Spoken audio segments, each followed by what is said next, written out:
me. But the WNBA owners, Kathy Engelbert, appear to be making some major changes to some of the hate that has been coming toward Caitlin Clark. We got to break this thing down, man. The WNBA just pulled a move that caught everyone off guard. Broadcasters are being switched out. Fresh faces are stepping in. And the timing, right before a season where Caitlin Clark comes back fully healthy and the league's earnings hit record highs, is no accident. Clearly, someone in that boardroom finally assessed the broadcast situation and decided it had gone far enough. But the question remains, is swapping out biased broadcasters enough to repair the WNBA's relationship with Caitlin Clark's fanbase? Or has the damage already been done? Share your honest thoughts in the comments. They are starting to make some better decisions. Being that this league has been an absolute debacle since Caitlin Clark stepped into it because they were ridiculously unprepared for the stardom and the fandom that she would bring along. How are you unprepared? How are you unaware of what is coming to the league? Let's start with the announcement before breaking down why it matters. Tamika Catchings and Shemeka Holdshaw are joining USA Network's WNBA broadcast team for the 2026 season, with Kate Scott named as the lead play-by-play announcer. Holdshaw will appear in studio alongside Elle Duncan and Renee Montgomery, while Catchings will serve as an analyst calling games with Scott and Megan McPeak. This marks USA Network's first year under their 11-year media rights deal with the WNBA, a deal that includes weekly Wednesday night doubleheaders, first-round playoff coverage, and up to 5 WNBA Finals games. Tamika Catchings and Shemeka Holdshaw joining USA Network's WNBA broadcast team that is led. This is led by Kate Scott. She's going to be the lead play-by-play, which is good. Okay, so there's no more of these. We getting rid of these haters one by one. Once we clean up that ESPN crew, once we clean up some of them people, we might be good to go and everything might be copacetic. But this is definitely a move to eliminate some of the negative hater voices surrounding Caitlin Clark that we're giving. On the surface, this might look like a routine broadcast team announcement. New deal, new voices, fresh lineup for a new era. But considering everything that's happened with Caitlin Clark and the way she's been covered since entering the league, this move is far from standard. It's the WNBA and its broadcast partners finally addressing a very specific, long-standing problem that's been in plain sight for 2 full seasons. Let's rewind and look at how it all began. Let's go back, rewind. Caitlin Clark, rookie season, before she even steps into the league, we have a bunch of haters on broadcast teams and platforms. We had Lexi Brown being one of the biggest, most jealous haters on Gil's Arena at the time, hating on Caitlin Clark. Okay, who else did we have? We had Cheryl Swoops, who was also on Gil's Arena, being one of the biggest haters and most jealous old heads around.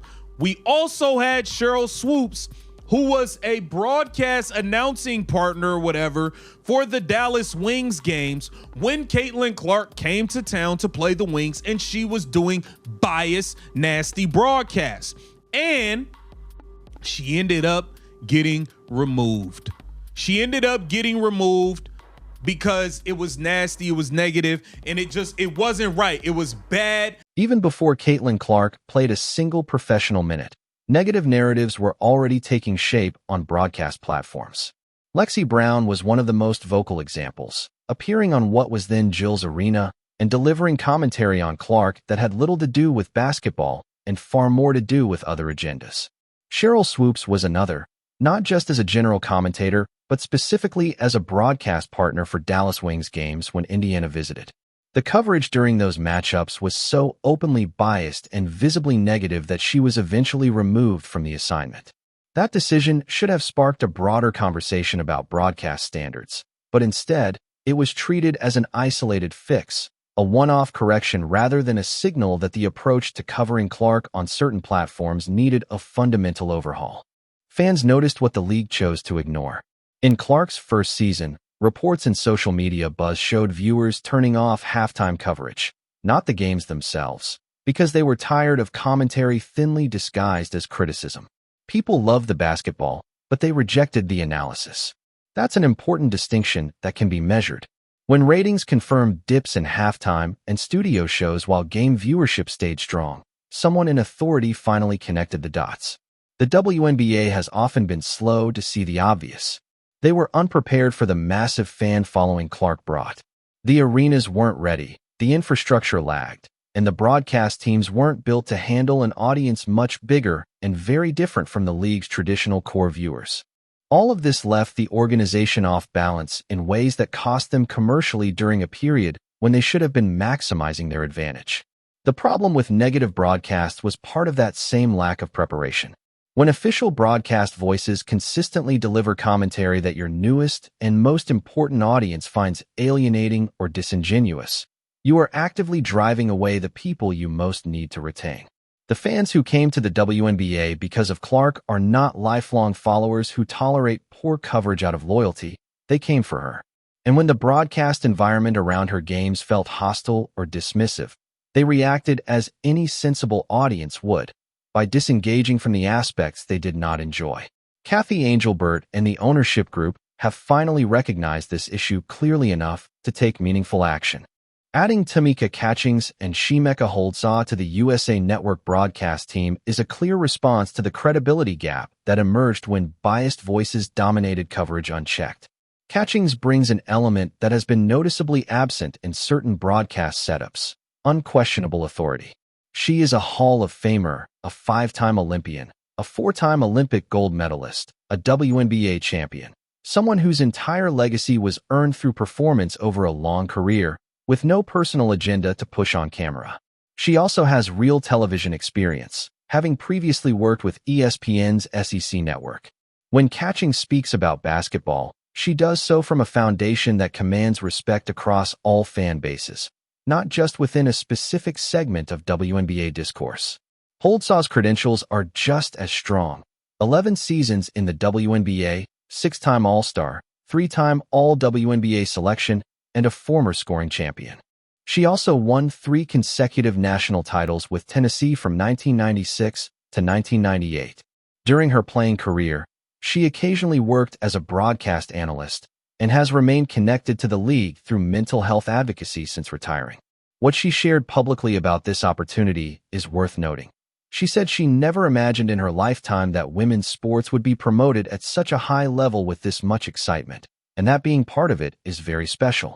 This is not someone entering a broadcast role to protect a narrative or settle old scores. It's someone genuinely invested in the sport and truly excited about the league's moment. She specifically mentioned looking forward to following Indiana's progress through the season and seeing a healthy Caitlin Clark.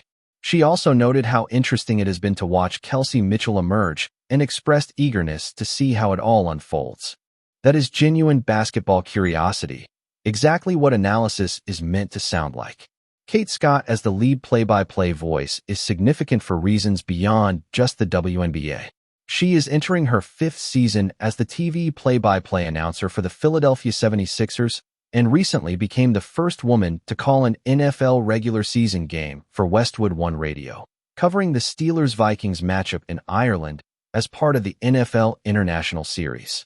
She is not a WNBA-specific hire limited to that ecosystem.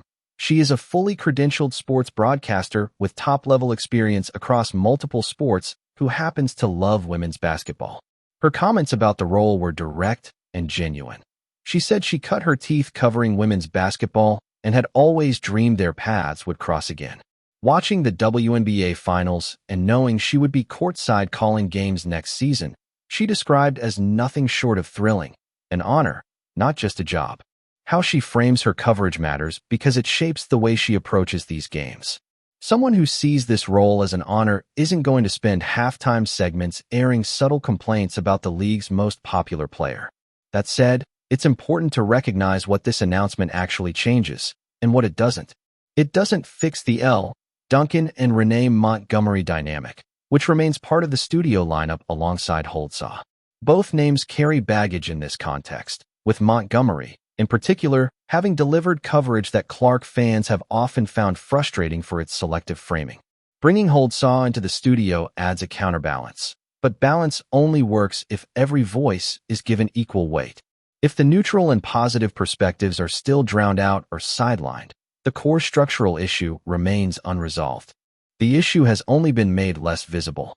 This announcement does not address ESPN's broadcast coverage. USA Network operates under a separate arrangement from ESPN, and ESPN's roster of commentators and analysts has its own history of coverage that Clark fans have found frustrating. Fixing one broadcast platform while leaving the other untouched is progress, but only partial progress. Fans who pay close attention will notice the contrast between what USA Network delivers in 2026 and what ESPN provides. The bigger problem is that the WNBA allowed this situation to continue for 2 full seasons before implementing structural changes. Cheryl Swoops was removed from a single assignment, but the broader environment, where biased commentary about Clark was treated as acceptable analysis rather than personal bias, was never formally addressed, and no official statement was made.